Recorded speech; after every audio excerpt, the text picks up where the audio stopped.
Halo guys, lebih menjurus ke Virginia Henderson.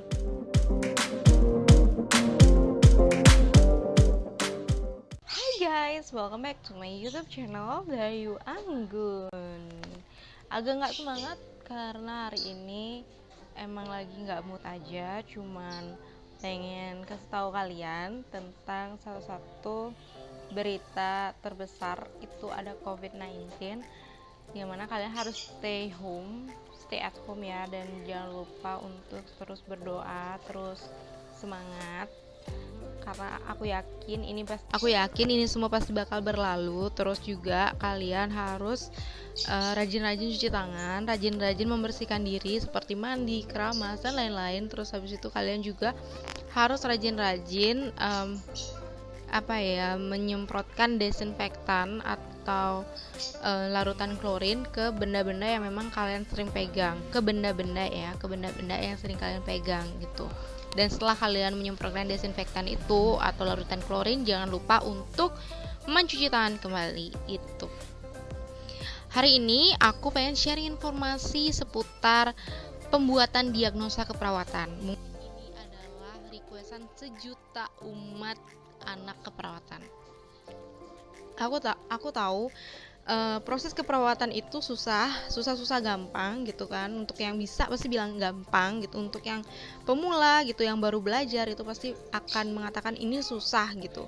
Ya of course, karena di keperawatan sendiri itu banyak banget spesifikasinya, dan setiap departemen itu memiliki keunikan dan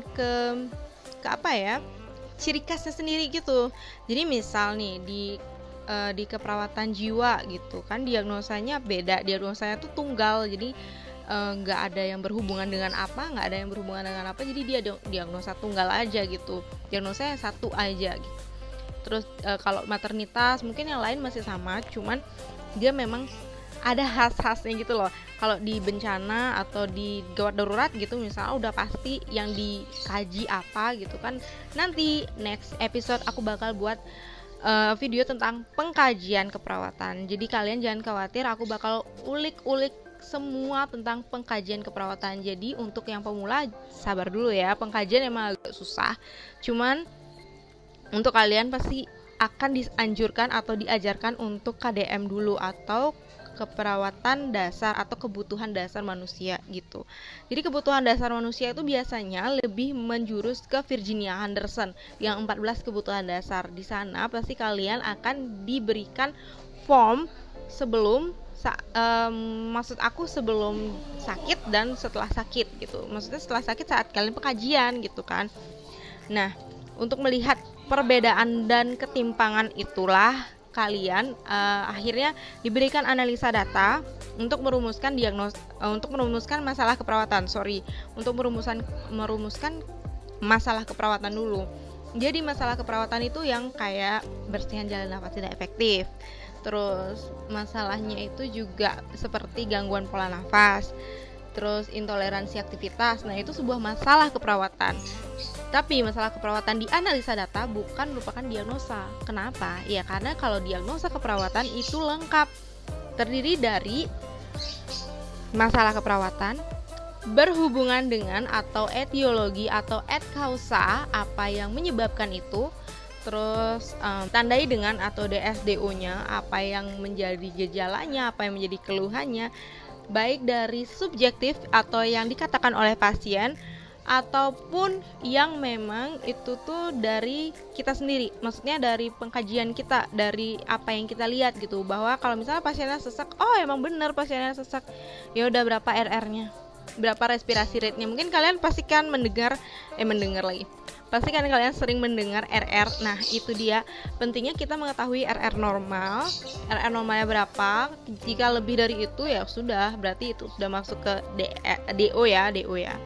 Dan keluhan pasiennya itu masuk ke DS. Itu disampaikan di diagnosa keperawatan. Lalu ada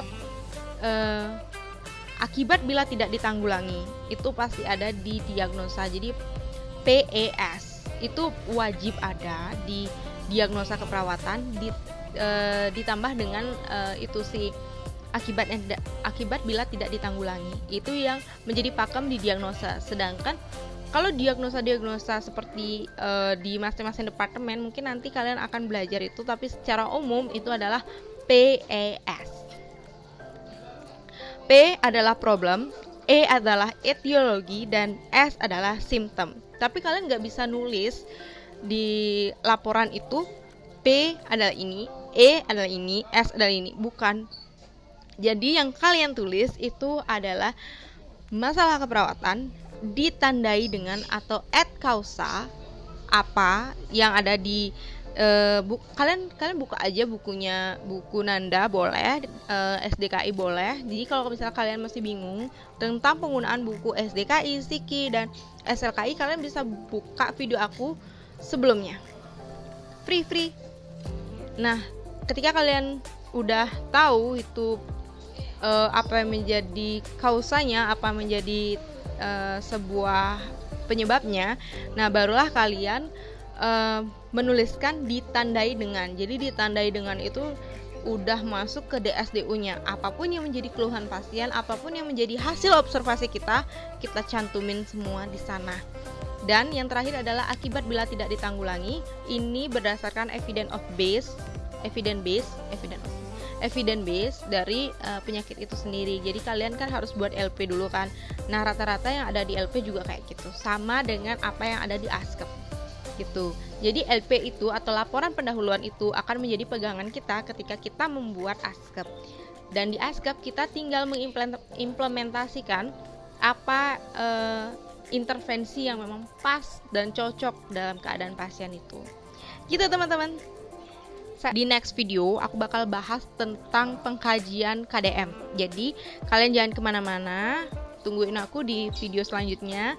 Jangan bosan-bosan nonton aku, jangan lupa di like, komen di bawah ini, dan di subscribe.